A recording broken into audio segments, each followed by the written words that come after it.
Hello everyone, नमस्ते, राधे राधे। कैसे हैं आप सब? उम्मीद है आप सब भी अपने घरों में ठीक होंगे। लड्डू गोपाल की कृपा आप सब पर बनी रहे। मैं भी बिल्कुल ठीक हूँ। तो जी, ये है संडे की शाम का व्लॉग जो मैंने शाम से शूट किया था। तो जी, मैं ले रही हूँ, शाम के 5 बजे होंगे, मैं ले रही हूँ गर्म पानी। मैं सुबह और शाम 2 ग्लास गर्म पानी ज़रूर पीती हूँ, 2 सुबह और 2 शाम। सुबह में एक्सरसाइज़ भी करती हूँ, बट शाम को मुझे बच्चों में टाइम नहीं मिल पाता है कि मैं, पर वॉक मैं कर लेती हूँ। शाम को मैं वैसे खाना स्किप ही करती हूँ। वैसे जो मुझे थोड़ा बहुत खाना होता है तो मैं 7 बजे तक अपना फिनिश कर लेती हूँ, उसके बाद मैं लिक्विड पे ही रहती हूँ। तो जी, आज मैं देने वाली हूँ पेरेंटिंग पे बहुत इम्पोर्टेंट टिप्स। तो आपको थंबनेल से वैसे टॉपिक तो पता चल ही गया होगा, बट मैं पहले कर रही हूँ अपना थोड़ा सा काम। मुझे बनाना है आज घी। मैं बच्चों को बाहर का घी प्रेफर नहीं करती हूँ, मैं घर पे ही मलाई को इकट्ठा करके उसका घी निकालती हूँ। तो देखिएगा जी आप, मैं कैसे निकालती हूँ। सबके अलग अलग मेथड हैं, कोई मिक्सी से भी निकाल लेता है, कोई दही में से मक्खन निकाल लेता है चलाकर, बट मैं ऐसे ही उसको चला के फिर उसको पिघला के तब घी बनाती हूँ। तो जी, मैं बना रही हूँ एक तरफ अपने बच्चों के लिए मीठी सेवइयाँ, मेरे बेटे को बहुत पसंद है। मैं उसके लिए मीठी सेवइयाँ बना रही हूँ और उधर मैं बना रही हूँ घी। तो जी, मैं पहले उसको घी को पहले एक बड़े से पतीले में करना है, जिससे कि हम उसमें हाथ से घुमा सकें। आप हाथ का यूज़ भी कर सकते हैं, या फिर आप चलाने वाली जो रही होती है उसका भी यूज़ कर सकते हैं। चला के उसमें से मक्खन निकल आता है, उसके बाद आप उसको गर्म करके फिर उसका घी बना सकते हैं। तो आगे जी आप देखते रहिएगा कंटिन्यू। तो आते हैं अपने टॉपिक पे। तो जी, मेरा टॉपिक है परवरिश ऐसी दो कि पछताना ना पड़े। वैसे परवरिश तो हम सब भी सोचते हैं कि हमारे अच्छे अच्छे संस्कार दे पाएँ। सभी माँ बाप का यही सपना होता है कि हम अपने बच्चों को अच्छे संस्कार दें, उनको अच्छी फैसिलिटीज़ दें। जो भी मतलब वो हमसे बेस्ट बन पाता है हम करते हैं, बट हम कहीं पे ये भूल जाते हैं कि बच्चे कहीं बाहर से सीख कर नहीं आता। जो भी उसे सीखता है वो घर से ही सीखता है। सबसे बड़ी उसकी टीचर माँ होती है, जो कि उसकी सबसे पहली टीचर होती है। माँ पर तो बच्चे का पूरा बेस डिपेंड होता है। माँ पर क्या, पूरी फैमिली पर ही डिपेंड होते हैं, दादा दादी, पापा, माँ। बट मम्मा और पापा, इन दोनों पे तो पूरा फ्यूचर डिपेंड करता है बच्चे का, कि उनको ये नहीं पता होता कि हमें बच्चों को कैसा फ्यूचर देना है। अगर बच्चे को अच्छा फ्यूचर देना है तो पहले बच्चे को अच्छा बेस देना पड़ेगा। स्टार्टिंग से ही बच्चे को ये सिखाना पड़ेगा कि हाँ, तुम्हारे मम्मी पापा ने ऐसा किया है, ऐसे रहते हैं, तो बच्चा जैसे जैसे देखता जाएगा वैसा वैसा ही सीखता जाएगा। पेरेंट्स होते ही इसलिए हैं कि हमें अपने बच्चों को कैसी सोसाइटी और परवरिश देनी है। बट आजकल पेरेंट्स ध्यान नहीं दे पाते हैं। पलने को तो बच्चे सड़क पर भी पल जाते हैं, और जिनके मम्मी पापा नहीं होते वो भी पल जाते हैं। बट जिनके होते हैं उनको तो अपने बच्चों को अच्छी परवरिश देनी चाहिए, देने की कोशिश करनी चाहिए। अक्सर फैमिली में ये देखा जाता है कि अगर मम्मा उसको डांटती हैं किसी बात के लिए कि हाँ बच्चे ने गलत किया है तो उसको डांट दो, तो क्या होता है कि बाबा, अम्मा, डैडी, कोई भी आके कहने लगता है कि आपने क्यों डांटा। रीज़न कोई नहीं पूछेगा कि बच्चे को क्यों डांटा, कि आपने इसको क्यों डांट दिया। पर बच्चे के सामने माँ को कुछ भी उल्टा सीधा नहीं बोलना चाहिए। बच्चे के सबकॉन्शियस माइंड में ये बैठ जाता है कि हाँ, मेरी माँ की रिस्पेक्ट कितनी है घर में, या फिर पापा की कितनी रिस्पेक्ट है घर में।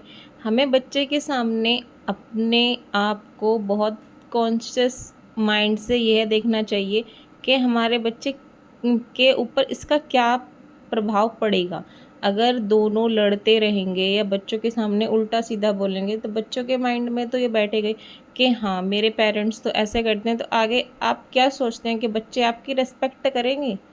बिल्कुल भी नहीं है, बल्कि पूरी फैमिली की रिस्पेक्ट नहीं करेंगे। और आगे फ्यूचर में जाके ये उनके डिपेंड करता है कि ना वो अपने हस्बैंड और ना ही वो अपनी वाइफ आपकी रिस्पेक्ट तो बिल्कुल भी नहीं करेंगे, क्योंकि उन्होंने बचपन से देखा हुआ है कि हाँ मेरे पेरेंट्स ने ऐसा करा है तो हम भी ऐसे ही करेंगे।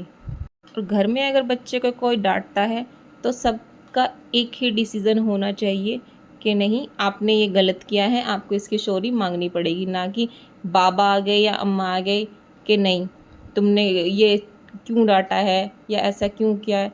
ऐसा नहीं होना चाहिए। बच्चे के सामने किसी को भी नहीं बोलना चाहिए, चाहे वो किसी ने भी डांटा हो। बट बच्चे को ये ज़रूर एहसास कराना चाहिए कि हाँ आपने गलत किया है, आपको सॉरी मांगनी पड़ेगी। कि तो आगे से बच्चा ऐसा करने से पहले सोचेगा कि हाँ मेरी मम्मा ने मुझे डांटा था तो किसी ने मेरा साथ नहीं दिया था, तो आगे से बच्चा करने से डरेगा। तो उसको हमें इस चीज़ के लिए डराना भी नहीं है कि हाँ बच्चा समझ जाए कि हाँ ये गलत है, ये मुझे नहीं करना, ये सही है, ये मैं कर सकता हूँ। और आज का तो ये ट्रेंड चल गया है कि माँ बच्चे को खाना नहीं खा रहा है तो ले फ़ोन ले ले, फ़ोन देखते देखते बच्चे को खाना खिला रही हैं, रो रहा है तो फ़ोन पकड़ा देती हैं, उसको शांत करना है तो फ़ोन पकड़ा देती हैं। लेकिन आज ये तरीका आपको अच्छा लग रहा है, बाद में आप उसके लिए रोएंगी, क्योंकि फिर आप उसके पास फुर्सत ही नहीं होगी आपसे बात करने के लिए।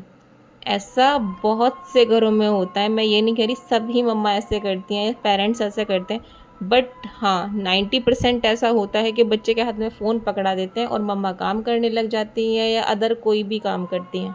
हमें अपने बच्चों को वैल्यूज़ सिखानी है। तो हम सब वैसे क्या ज़्यादातर करते हैं, बच्चों के बर्थडे को ही ले लो, बर्थडे पर क्या करते हैं हम, बड़ी बड़ी पार्टी ऑर्गेनाइज़ कर देंगे, उनको बहुत ईजी हो जाता है सब कुछ मैनेज करना। या फिर कहीं घुमाने लेकर जाएंगे, मॉल्स लेकर जाएंगे। मैं ये नहीं कह रही हूँ कि बच्चे का बर्थडे सेलिब्रेट मत कीजिए कीजिए, बट लिमिट्स होनी चाहिए। बच्चे को ये भी पता चलने के वैल्यूज़, ये कहाँ से पैसे आ रहे हैं और कैसे आ रहे हैं। बच्चे के बर्थडे पर आप पार्टी भी कीजिए, बट उन्हें किसी अच्छी जगह भी लेकर जाइए जहाँ पे उनको पता चले कि हाँ क्या वैल्यूज़ हैं हमारी, कल्चर। उनको मंदिर लेके जाइए, किसी अनाथालय या फिर किसी गौशाला लेकर जाओ तो उनको पता चलेगा कि जीवन में ये भी होता है। बच्चों को अनाथालय लेकर जाइए तो उनको पता चलेगा कि इनके पास माँ बाप नहीं है, इनके पास लग्ज़री नहीं है जो हमको मिली हैं, और जो हमको मिल रही हैं तो हमें उनको कैसे यूटिलाइज़ करना है, कैसे करें। आप बस यह समझते हैं कि ये बस बड़ा हो जाए और पैसे कमाए, कुछ ऐसी डिग्री मिल जाए कि इसकी इनकम अच्छी हो। इंटेंशन आपकी गलत नहीं है, बट आप ये भी देखिए बच्चे को हमें वैल्यूज़ सिखानी है। अगर आप ये सोच रहे हो कि इसके पास पैसा होगा तो अच्छी लाइफ मिलेगी, अच्छा भविष्य होगा, इसके पास लग्ज़री होंगी, बहुत बढ़िया लाइफ इसकी चलेगी, लेकिन आज अगर आप बच्चे को जीवन से जुड़ी चीज़ें नहीं समझाओगे ना, अभी वो छोटे हैं ना, तो पैसा कोई काम नहीं आएगा। जहाँ पे बच्चों की वैल्यूज़ नहीं पता, कोई कल्चर नहीं पता, बच्चों की रिस्पेक्ट नहीं पता, तो आगे उसका फ्यूचर तो कोई भी नहीं बता सकता कैसा होने वाला है। तो जहाँ पे बच्चे को यही नहीं पता कि हमें जीवन से जुड़ा एक पॉइंट ये भी है, जहाँ पे बच्चों को ये सिखाना बहुत ज़रूरी है। नहीं तो अगर बच्चा सोने के महल में भी रहेगा ना तो भी रोएगा और रोता हुआ ही सोएगा। और अच्छी वैल्यूज़, और हम बच्चे को अच्छी रिस्पेक्ट करना सिखाएंगे तो बच्चा झोपड़ी में भी खुश रहेगा और हंसता हुआ ही उठेगा। वो बच्चा जीवन में कुछ भी कर सकता है, कितनी भी कठिनाइयाँ आ जाएं सबका सामना कर सकता है।